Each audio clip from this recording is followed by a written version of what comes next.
Thank you all very much for coming. Good afternoon and welcome. My name is Shannon Sowell and I work for Washington University Libraries Advancement, raising money to support the resources that our students, faculty, and staff use to facilitate learning and research. I also work with donors to the libraries whose interest lies with our special collections, such as the one we will cover today. You are in for a treat with today's webinar. But before we begin, I'd like to go over some Zoom housekeeping. As everyone entered the webinar, you'll notice that your microphones are muted and your cameras are turned off. This session is being recorded, so you had to consent to being recorded to stay in the session. Please feel free to use the chat function to make comments throughout. Chat is not part of the recording. To pose a question, please use the Q&A buttons at the bottom of the screen. You can pose an anonymous question by selecting Anonymous. You can use chat if you have any tech issues. If you select side-by-side speaker view through the little group of boxes in the upper right-hand corner of your screen, you will ensure none of the books are hidden from your view during the presentation. And with that housekeeping out of the way, I'd like to introduce our speaker, Cassie Brand. Cassie is Curator of Rare Books at Washington University Libraries in St. Louis, and I know she is thrilled to have a means of sharing our rare book collections with you virtually, since we cannot yet welcome visitors back to Olin Library. Cassie's research focuses on the intersection of the book as a physical and cultural object and the histories of book collecting in libraries. In whatever spare time she can find, she is working on a PhD. Her dissertation, which is in progress, is titled How Books Became Rare, The History of Special Collections in America, 1880 to 1940. Her talk today is titled Why So Small? Without further ado, please join me in virtually welcoming Cassie Brand. Hi, thank you so much for joining us today. I am so pleased to have so many people here and to welcome you, virtually to our department. I hope you'll enjoy what I have to share with you, and I'm really excited to be working with these miniature books. For those of you who may be new to the world of miniature books, I want to start by introducing Julian Edison. Julian was a well-known and well-loved miniature book collector who enjoyed sharing his collection and expertise with others through articles, lectures, and exhibitions. His research culminated in a book that he co-wrote with Anne Bromer, shown here, on the history of miniature books, lavishly illustrated with books from his own collection. Julian's passion for miniature book and his scholarship created pathways that took miniature books from a collector's hobby to a respected academic topic. Starting with an exhibit of books loaned in 1965 and continuing through today, Julian and Hope Edison have been constant champions of special collections through loans and gifts of miniature books and through financial support. Julian's generosity introduced countless visitors and students to the world of miniature books through exhibits, and he even integrated his books into classroom projects. They continue to support the libraries through an endowment, which allows special collections to add items to the collections for teaching and display. To honor Julian and his support of Washington University Libraries, the department was renamed in 2018 and is now called the Julian Edison Department of Special Collections. Though I never had a chance to meet Julian, I feel like I know him through the stories I have heard and through working with his amazing books. He and his wife, Hope Edison, generously donated a representative sample of his miniature book collection to Washington University, which I'm sharing with you today. Working with miniature books means that I often get the question, why? Why would you make something so small? What use does it have? And indeed, many people think of miniature books as adorable, but fairly useless objects. In his collecting and research, Julian emphasized the usefulness of miniature books and how they are anything but useless. So I want to share some of the uses of miniature books with you today to answer that question, why so small? You can see I put some size designations on the screen so that we are all working within the same definitions. All but 2 of the books I am showing you today were collected and owned by Julian. We received somewhere around 3,500 miniature books from his collection, but we have only cataloged around 800 of them. This means that we're still learning what is in the collection. Many of the books I'm about to show you have yet to be cataloged, which means that I may not have all the information that I'd like to have yet, but I still think they're really fun to see and wanted to include them anyway.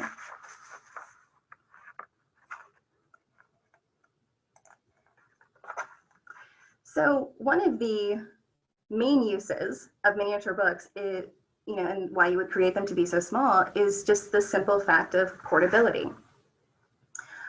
The smaller the book, the easier it is to carry, and the easier it is to put it in your pocket and take it with you all the time. This is especially true of religious books, and many illuminated manuscripts, and books of hours are quite small so that they could be easily carried around in your pocket. This is a miniature book of hours. You can see in manuscript on vellum with this beautiful Italian white vine illumination at the front. And this would be used to mark the hours of the day so that you would know when to pray. And again, just very easy to throw in your pocket and carry around so that you could have it with you at all times when you needed to do your devotions. A much later example is this Soldier's Prayer book. And it is quite lightweight, quite small.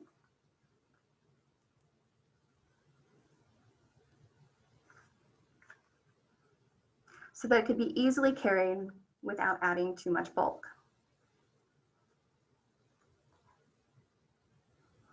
We also have some Jewish religious texts. This one here comes with this really fantastic case that has its own magnifying glass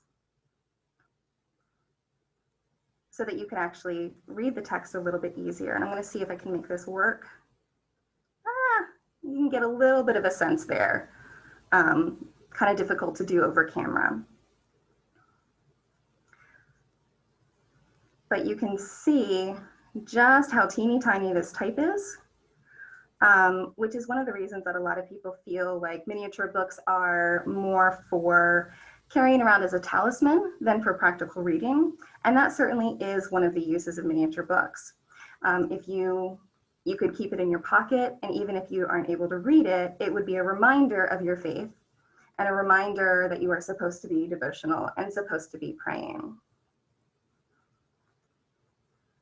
So another book that was quite useful would be Almanacs. And this is a really fantastic one with silver embroidery and some sequins throughout the binding. And this one's in French, and this one you would carry with you for the calendar,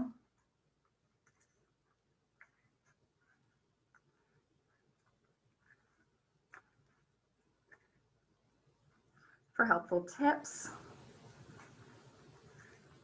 and different general knowledge. And this one you can see is much more easily readable and therefore more useful in the sense that it is a text that can be read while it is being carried around with you.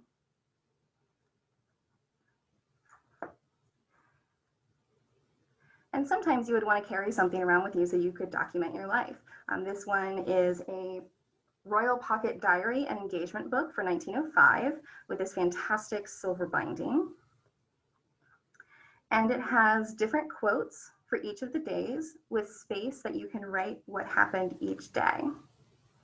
And someone actually did record some of the days in here, which I love to see.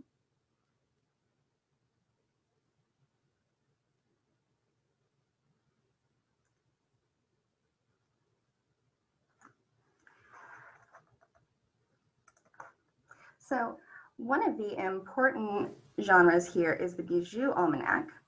And it is said that in the 19th century, no handbag was complete without one of these in it.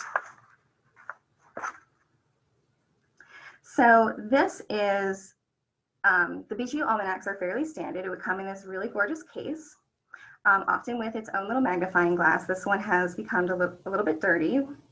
And then I love this one in particular because you can take the book out and the book is in another case.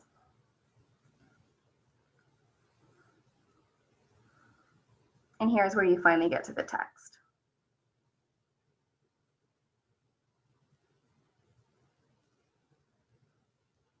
You can kind of read that it's a Bijou Almanac from 1840.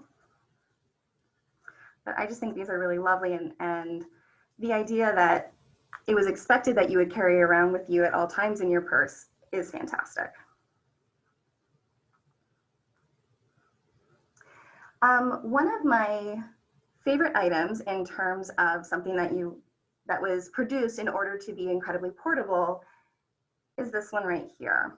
the Emancipation Proclamation. This was produced in 1862, and the Emancipation Proclamation was going to be enacted on January 1st of 1863. And this is the first printed bound version of the Emancipation Proclamation. And it was printed so small so that soldiers could each carry 50 copies to be distributed to enslaved people to let them know that they are now free. So just a really fantastic reason of why you would want to make a book so small, again, so that you could carry lots of different copies to distribute them.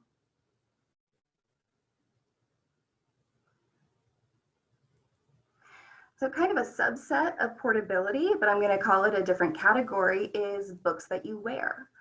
And if you didn't know that that was a thing, it is very much a thing and has been for quite a long time. So we have this necklace stand here. It's a little bit difficult to see on camera. There we go. That's a little better. Where we have actually strung some of these books on string. This is from when this was in the exhibit cases on exhibit. And you can see we have a lot of religious books, again, looking at that idea of, you know, wearing something close to your heart, kind of as a talisman, but also, you know, these do have text inside. And I pulled out just a couple to look more closely at. This is such a great one. I love that this enameled carrying case has these little loops so that you could attach it to a belt. And this is a manuscript Quran.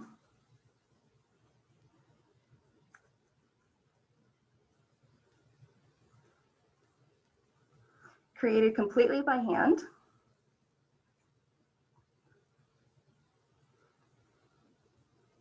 And just absolutely beautiful.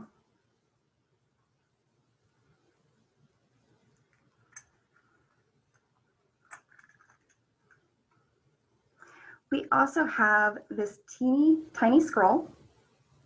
And I have yet to open it because I think I'm going to have the conservator do that for me. You can see there's a, you can kind of see, there's a little teeny piece of paper that's actually a scroll that is inside there. And I will let the conservator take that out so that hopefully we can catalog it. But I just love this one. And then there's this one that completely and entirely confuses me. This is a London Bank checkbook. So I have no idea why you would have a checkbook in miniature, but you can see,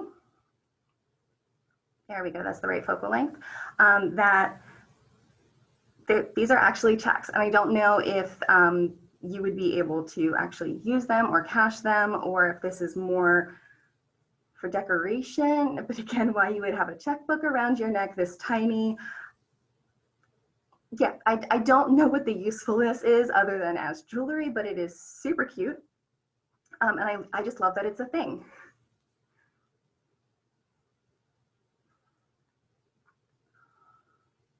So if you're a huge fan of Charles Dickens, you can have Charles Dickens. Nope, this is the wrong one. I'm sorry. This is a photograph one. We have several that look very similar. So these are photographs of, I believe, the royal family. If I grab the right one, I would have the correct information. Give me just a second.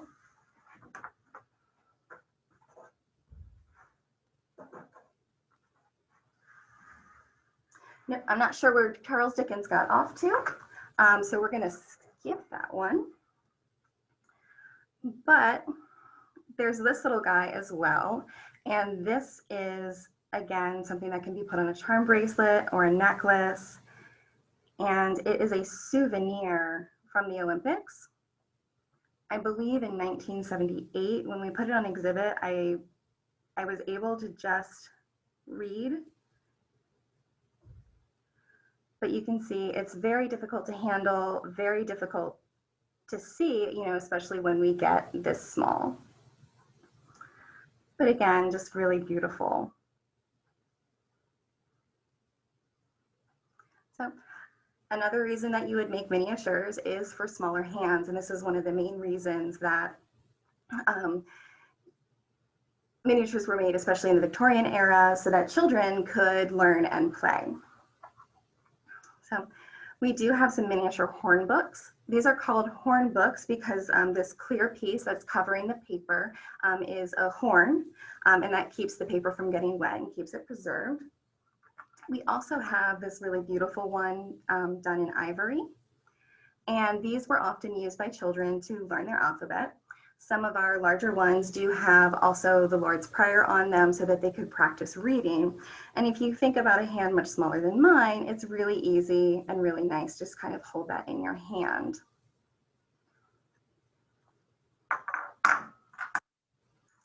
Also from Julian, we have these little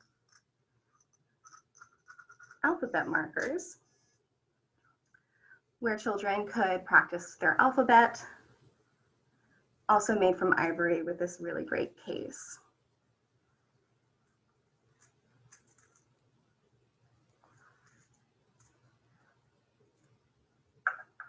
And of course, you have the very famous thumb Bibles. These are usually excerpts from the Bible. I believe this is the Book of Common Prayer. This one's called the Finger Prayer Book. And you can see why it would be called a thumb book or a finger book. So they're very tall and narrow.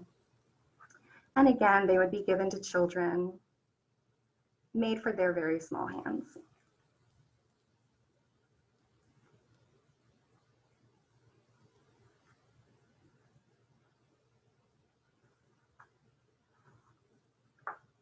It was also very common to create these miniature libraries full of children's books. And this is Bibliothèque des Enfants.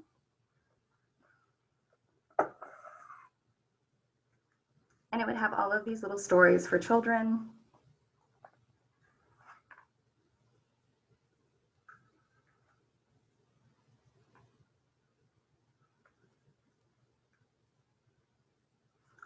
So you can have these really adorable children's books in a size that they would love.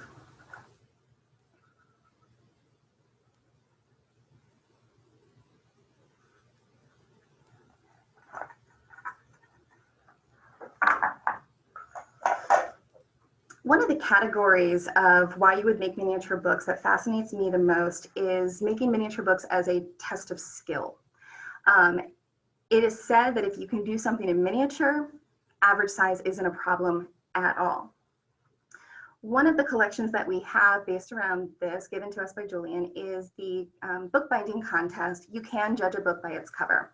This is a text that was written by Bernard Middleton, and 33 different fine binders created different bindings for the same text.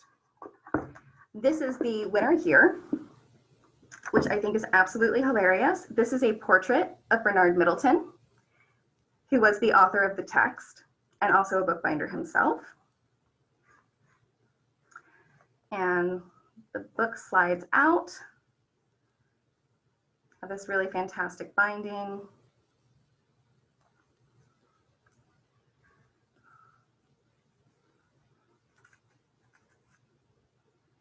And then the printed book.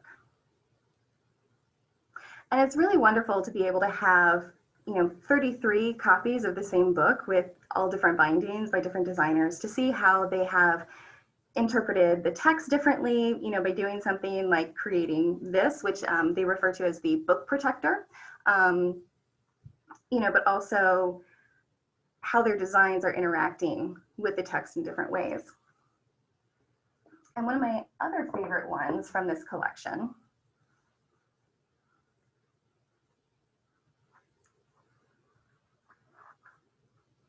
is this rather absurd accordion. I'm not entirely sure what to call it, a do-sa-do, a do-a-do, which would be a back-to-back-to-back-to-back sort of deal. And in the design statement, the binder talks about how they found some of the elements of the printing and the illustration to not be cohesive. And so they wanted to add another element that would not be cohesive. And so they created this very strange binding where you don't really know where to start and where to go. but I just absolutely love it.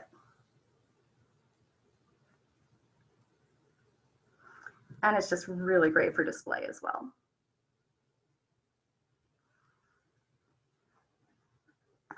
So this idea of using miniatures as a test of skill is in absolutely no way new. This is going back quite a way. And so I'm going to jump to our earliest example of that,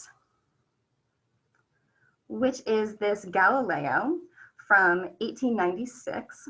And this is a very famous miniature book. And until very recently, it was the smallest book printed with movable type. I believe it's 2-point font, if I'm remembering correctly.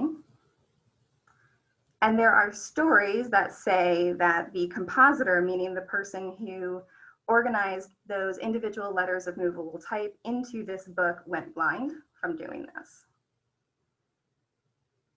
I'm not sure if that has been verified or not. But that story does date back to the 1880s, as I found out recently on the Miniature Book Society Facebook page when they were talking about this. Again, this is one that you can read. It's hard to see with the camera, but if you get this up really close to your face, it is fairly legible.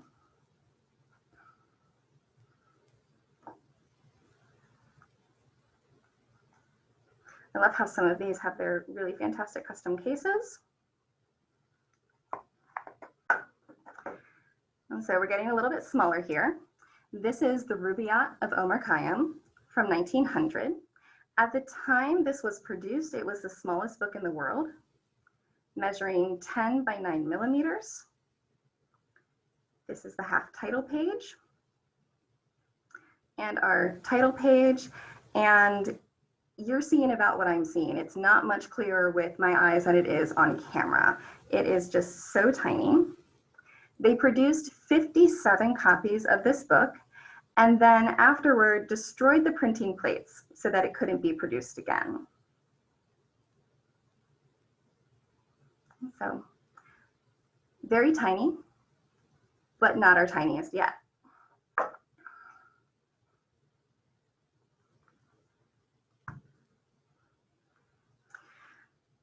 So this is the Chinese Zodiac, and this is the smallest book that we have in our collection. And you might be seeing this book and being like, no, the Rubaiyat was smaller. And you're correct. This is the large edition that you are able to read.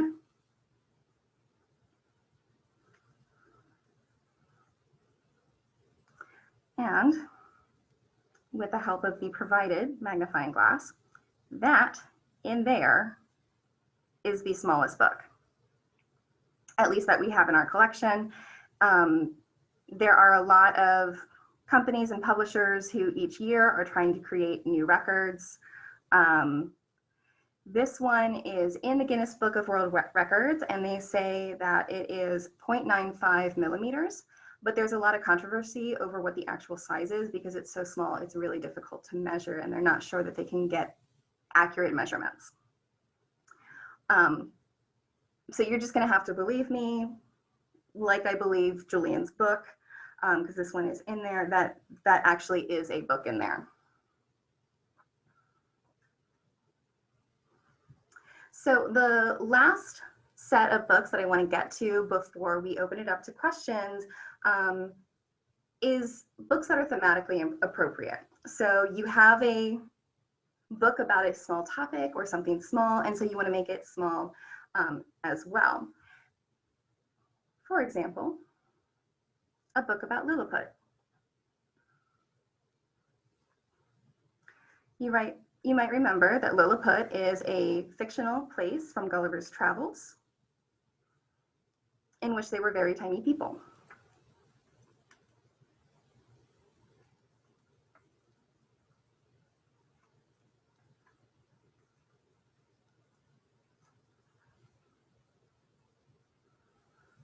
We also have this really beautifully done book of haikus. And I love the idea of haikus done in miniature because it is a small form of poetry.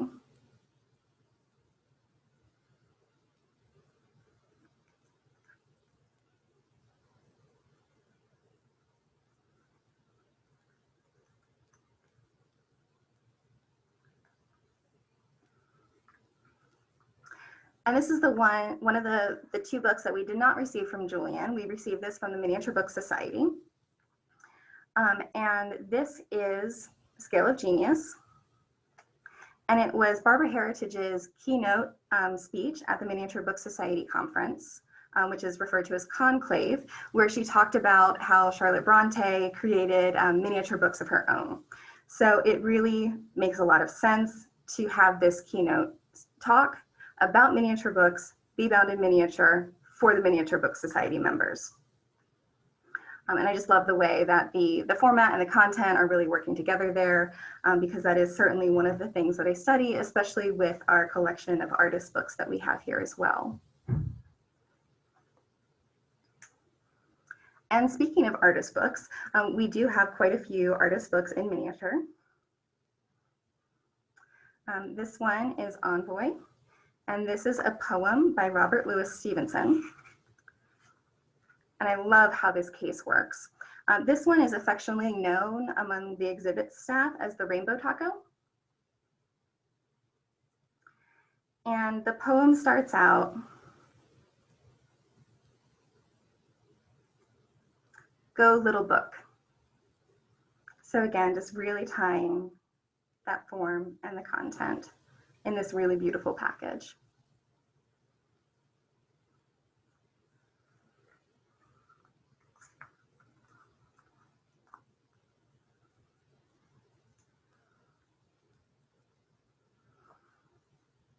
So we have a book here that has been bound in cork called Thoughts from the Cork.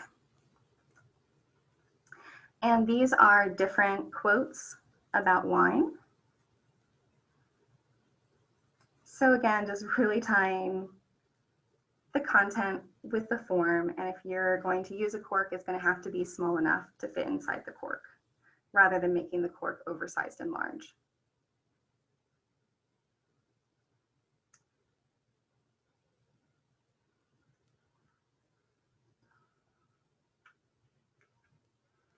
And this one we have, which is bound in a nutshell, and very appropriately titled Bay Bridges in a Nutshell.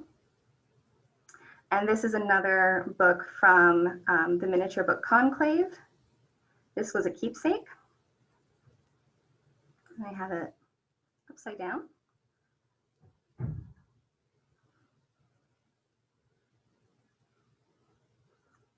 And it even has pop-ups.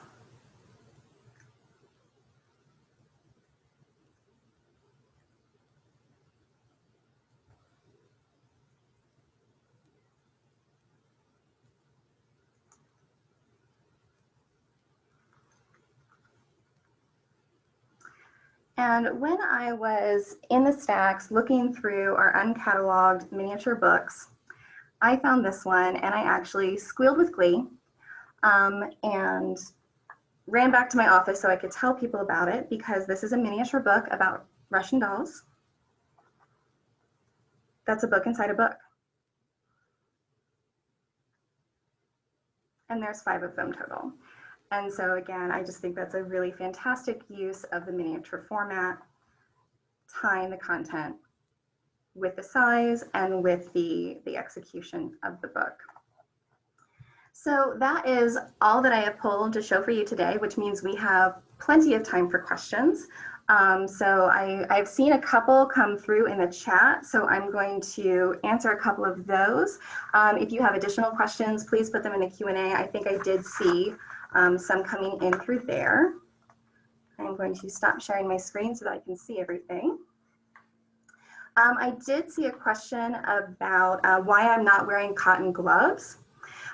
We no longer wear cotton gloves as a rare book field, and that is because we wash our hands quite often. It's very good practice for the pandemic, so that we get the oils off of our hands and we're not transferring oils from our hands to the books. But we found that cotton gloves make you a little bit clumsier, and it's harder to handle the materials correctly when you're wearing them. It's easier to turn a page. Brittle pages can also catch on the cotton material. And so especially with small books as these, you could see I was having a little bit of trouble even with the smallest ones. I want to make sure that I have as much dexterity as possible, so I wash my hands directly before I handled any of the books.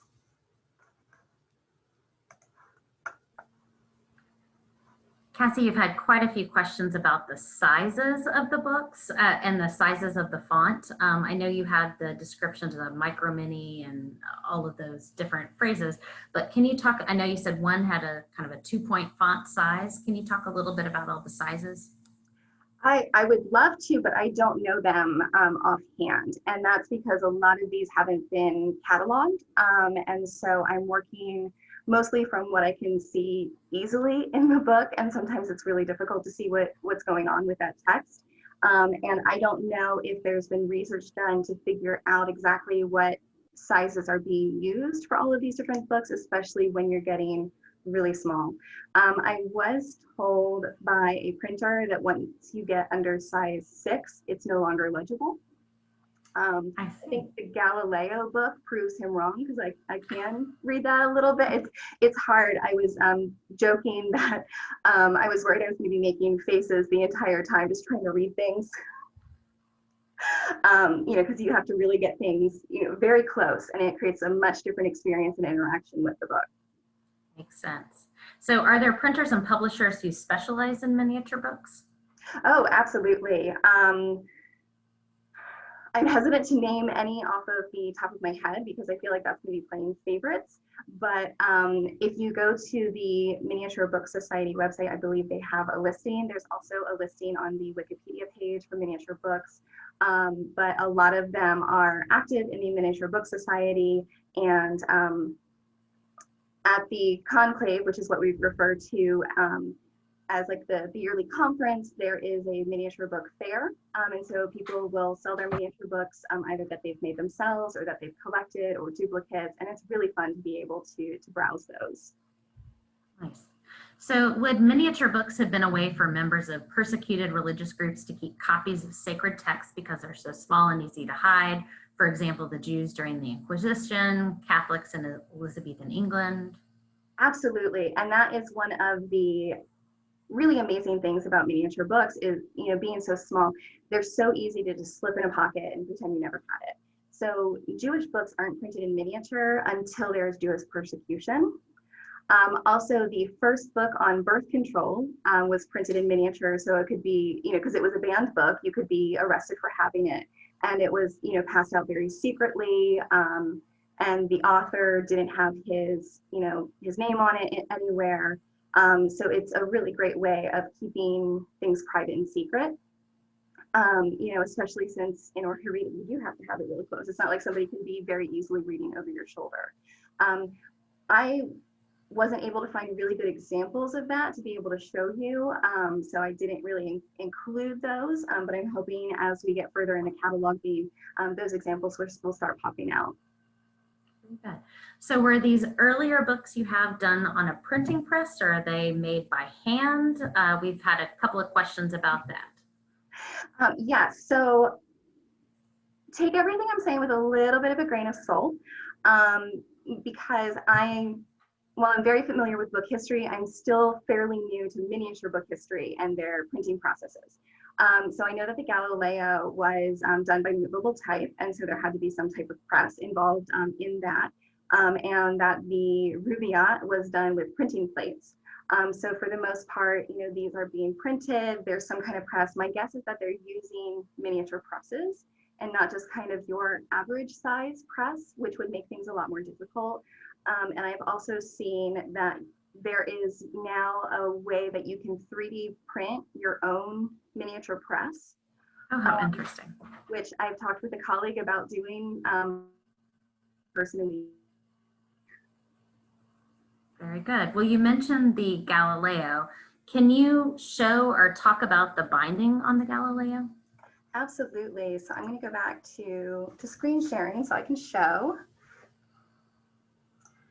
So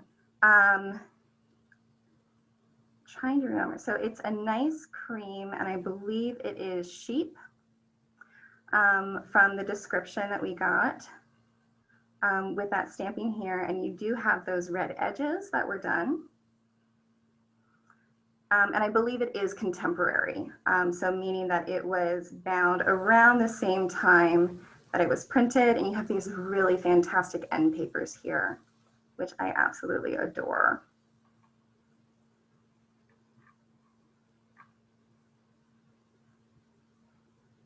So hopefully that gives you a little bit of a better sense of the binding. I can't get closer to the camera because the camera can't focus anymore once I'm closer. Let me see if I can borrow that teeny tiny book's magnifying glass. So you can see the hair follicles a little bit with that pattern. That would be a great one to use with the microscope. Yes. I don't know how our cataloger is getting through these and identifying them. The more I work with the really teeny miniatures, the more I'm impressed with our cataloging team. Definitely, definitely. So you talked quite a bit about Julian Edison since his collection formed the basis for ours. Do you know anything about how he acquired or where he acquired these books from? Yes, so the first book that he acquired was actually a set of Shakespeare that his wife Hope gave to him on their anniversary, and that's how he got started with miniature books, which I just think is absolutely adorable. And you know, he got bitten by the collecting bug, and so I know that he bought a lot at auction, including the Spielman collection, which was a very famous miniature book collection. He was able to buy that. And I believe he also bought from individual miniature book makers, and at the conclave. I know that he was very involved in the Miniature Book Society as well. So it seems like kind of a smattering of different ways of buying things to amass this really important collection. That's really neat. So does the society have any numbers on how many people actually collect or keep these sort of miniature books? Do they have any numbers? Not that I know of, but I kind of hope that those numbers exist because that would be really interesting. Yeah, I know that there are quite a few collections at different institutions. I've met quite a few personal collectors. I just don't know what the numbers are. Okay, that'd be interesting to explore sometime. So tell me, how do scholars work with these works? Do they find them useful? Is there a field of study? Well, and as I was saying a bit in the beginning, talking about Julian, he's really the guy who got the research into miniature books started. So before that, again, they're kind of seen as these talismans and adorable, but not really useful. And you can study these in all of the ways that you would study average size books. So with our Emancipation Proclamation, you can study the way that, you know, this news is distributed and networks of information. With our religious books, you can look at, you know, religious daily life of, you know, lay people. So there's really no limit to how scholars can use these, which is one of the points that I really want to make with our collection. You know, because so many of these are ridiculously adorable, but they're also so much more than that. You know, we have a large series of propaganda and a lot of miniature books that seem to be keepsakes and mementos, which I think would also be a really interesting way to look at, again, how information is spread, but also tourism. Definitely. So you talked a little bit about some of these are contemporary artists working in this field. Is there a contemporary scene still, or was there kind of a golden era for the production and creation of these books? I don't know that answer confidently, but I know that there are still quite a few active miniature bookmakers, and I know that there was also a large rise in the production of miniature books with industrialization because of the new printing technologies, was making miniatures more possible and more easy to complete. In addition to, it was going alongside with this idea of the invention of childhood, and so you get a lot more children's books that are made in miniature for their small hands. So I think that's, you know, that's a big point at which there's a lot of miniatures being made, but I don't know about like the rise and the falls and the trends in terms of miniature books. So what is the oldest one in our collection and what is the newest one? The oldest, depending on what we're referring to as a book, would be our cuneiform tablet that Julian owned, and that is from around 2500 BC. And a lot of cuneiform tablets are under 3 inches, so we do count them as part of our miniature book collection, and that's because they are mainly like tax receipts and transactions. So small is very possible for them. So that's certainly our earliest. Our newest one is that Charlotte Bronte Miniature Book Society Keepsake. We have not been adding to the collection until we know what we've received, so that we can make sure that we're not accidentally buying duplicates, so that we know where we might need more, where we have quite enough, so that we can make sure that we're spending our money like very strategically. So we haven't been adding too much since we received the donation. You mentioned a book on birth control that was easy to hide. Is this a UK book? Someone had mentioned that they remember there was a pocket-sized book on contraception that influenced the birth rate in the UK, 19th century or so. Is that what our book is, or is it something else? So I don't know if we have the birth control book. I just know that it exists. Oh, okay. The one that I know about with the doctor who didn't put his name on it was from New York, but there also is that controversy in the UK, and I've seen it mentioned, but I haven't read enough about it to be able to talk about it more. Very good. So relating to the history, relating to the category of portability, are we also studying the history of pockets, purses, how men and women carried things in different periods of time, or is that someone's dissertation waiting to happen? I'm not entirely sure, and I hope it's out there. I don't think it is, and I've actually had this conversation with a friend of mine who is a costume designer and therefore a fashion historian, about like, when do pockets start?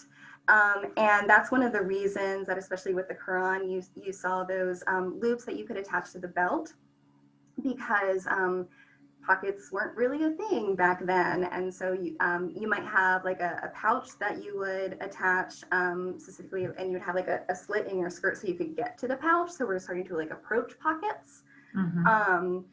But I think it would be really amazing to think about miniature books and pockets kind of in conjunction with each other. And if somebody wants to study that, you could absolutely do that here with me and my friend who's also a WashU professor. We would be happy to support that project. That's great.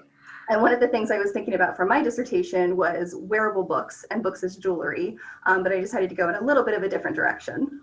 That's interesting. We have someone who mentions that they have a book on Colleen Moore's Fairy Castle at the Museum of Science and Industry in Chicago. She had famous authors at the time make special miniature versions of their books and sign them for the library at the castle. Are there any authors doing anything like that today for the miniature book collectors? I don't know. You would have to ask the collectors, but I love that idea. Interesting. That's a fun idea. It really is. So how much would one of the tiny books cost during the Victorian age? And also, does the cost of the book go up as the book gets smaller? Oh, this is a hard question because I feel like it involves a little bit of math and I'm not going to be able to do that. So I know that some of the miniature books are very cheaply produced. So on cheaper paper, bound pamphlet style versus, your more traditional hardback. And so that there were things that were being done to make these books cheaper so that they were more accessible and more affordable. In terms of getting more expensive as you get smaller, I think it depends on in what situation. With the Rubaiyat, because they only printed 57 of them, my guess is that they were creating this limited edition to help create this rarity to it from the very beginning, which can make it a lot more expensive. Whereas if you have something that is much more mass produced, even if it's really small, which I think it is what's going on with that smallest book that we have, because we have 2 copies, and I think I've seen quite a few of them around. I think those probably aren't going to be as expensive. So it's more related to the production costs and the publisher's intention of how that's going to be sold than necessarily the size. Makes sense. So can you speculate on the future of miniature books? What is their place in the second decade of the 21st century and moving forward? I mean, I'm hoping that miniature books will continue to be a bit more studied, continue to receive their place, within academia rather than just being seen as cute, and continue to thrive, especially as we have, so many more technologies being developed that we can, do crazier and crazier things, super tiny, and hopefully still be able to see them. Definitely, that makes sense. So can you talk about variations in miniature Quran production in different parts of the world, like an accordion fold, hand-drawn, etc.? Unfortunately, I cannot. I am just going to be very honest. Most of my book history knowledge is Western, focusing on Europe and America. And so I don't feel comfortable asking that question or answering that question. But if you send me that question in an email, I can do a little bit of research and answer it that way when I feel like I have a bit more of a handle on if what I'm saying is correct. That sounds good. And make sure that you have that opportunity. So are these book conclaves and conventions still happening virtually, or are they canceled or postponed for now? So we were going to have the 2020 conclave in, oh my goodness, I'm forgetting the place. It's where the Tapestry Bridge in Sleepy Hollow is, just outside of New York, if that's helpful. And the conclave is usually in August, so we postponed it until 2021, but the Miniature Book Society still did a really fantastic online virtual book show where people were able to sell their miniatures. Thank you, Daphne. Terrytown. That's the name I was looking for. So there's still a lot of activity, not very formally with the Miniature Book Society, but very informally through the Facebook page. Good. That sounds good. So we had a question stating there are various scientific techniques that allow one to write with molecules. Does this count in the miniature book field? Ooh, I don't know. I really want to learn more about that. That sounds really fascinating. This is the first I've ever heard of it. All right, Dennis, we're going to follow up with you about this directly, I think. Yeah, Dennis, if you could tell me more, that'd be super fun. So as I understand the rules that were set in 1983 by the Miniature Book Society, a miniature book has to be 3 inches or less in every measurement, and it has to have pages that turn, and there has to be something on that page. So it can't just be a blank book, there has to be something written or printed. That of course excludes our cuneiform tablets, which I've decided we're still counting as part of our miniature book collection. So a lot of it just kind of depends on how you want to define miniature and how you want to define book. So can you talk about ideas for future projects with our miniature books collection? Yes, so we have an exhibit case right outside of Special Collections that is dedicated to the miniature book collection. And when we are in normal times and have people coming into the library, I do a new exhibit every 6 months. And so our next exhibit is going to be called Bound for Beauty. And it's just going to really feature all of the absolutely gorgeous bindings that we have in this collection. And they really range from beautifully produced designer bindings to, we have a book that's bound in reptile skin, so some different techniques, of course, silver filigree. We do have a treasure binding where there is turquoise that's actually put into the silver, and so we have that gem included. And I'm really excited because I'm such a binding person. So you obviously have an interest in rare books, in bindings and parts of this. So did you have a personal interest in miniature books before coming to WashU and kind of discovering this collection that we had? So I always thought miniature books were really cute, and I was always very excited to see them. I didn't know how amazing miniature books were until I got here and really started working with them. But they really fit into what I study and what I do and what I work with in terms of rare books, because my thing is all about materiality and the book is object. And so when you take a book and turn it into miniature, that question of why, Whenever I'm teaching a class, especially to our communication design students, I want them thinking about every single choice that was made to produce this book. And when you have a miniature book, there was a choice made to produce that book in miniature. And so when you can figure out that why behind it, I think it's absolutely wonderful, especially because I'm so focused on the object of the materiality. That is interesting. So were miniatures, this is a question that came in chat earlier and I just went back to it. Were miniatures a full-time occupation of bookbinders or were they more one-offs?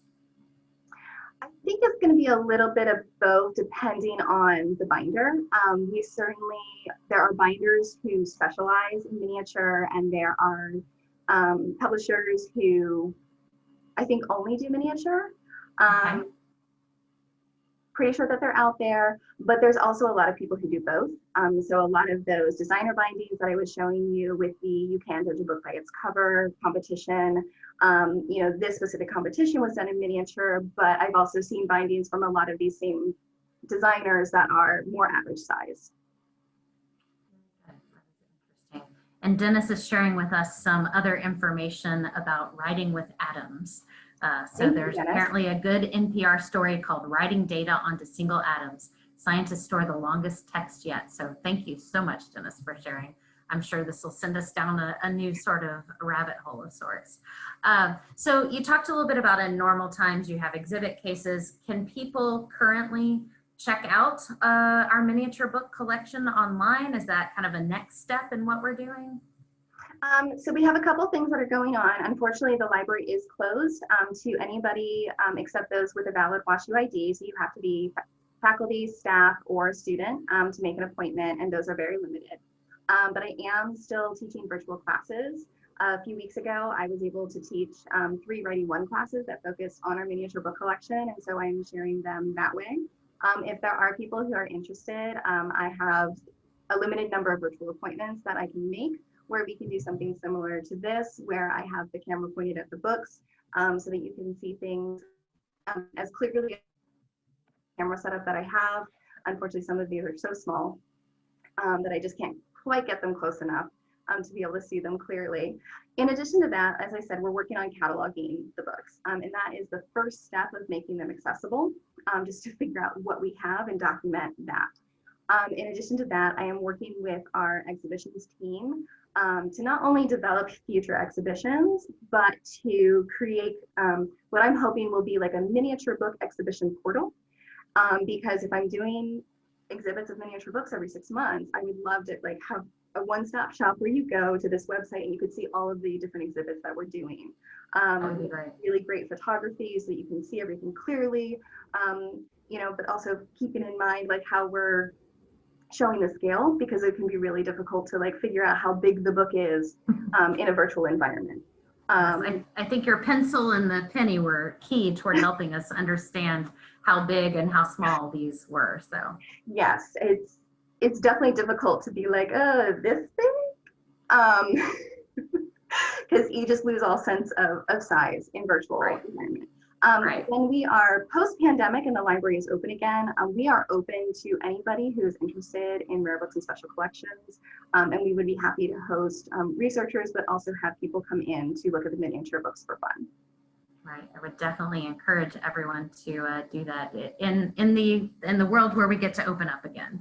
And I will tell you, we continue getting more information about our atoms. So there's a late 50s lecture by Richard Feynman called "There's Plenty of Room at the Bottom" about the size of atoms. He's figured out how to put all of human knowledge, defined as 40 million volumes at the time, on the head of a pen 1/64 of an inch on a side. So this is good stuff we're getting out of this here. So thank you all so much.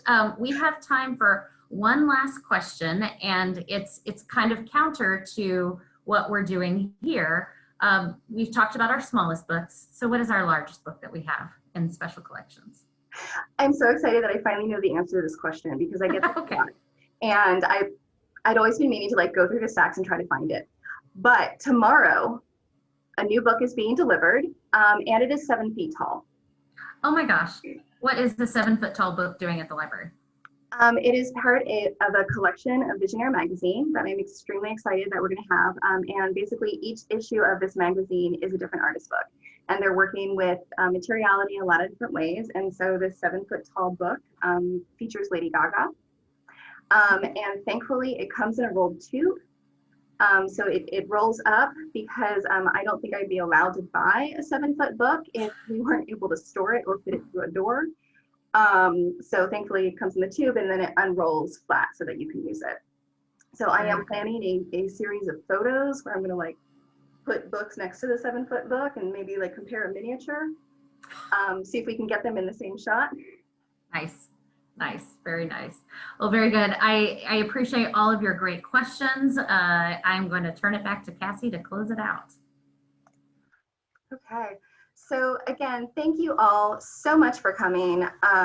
This was really fun for me. I loved all of your questions, really appreciate them. I want to let you know about some upcoming events that we have going on at the library. Next week is Geography Awareness Week, and our data services people are doing some really fantastic events. We didn't list them all because there's things going on all week, but definitely check out our website to take a look at those.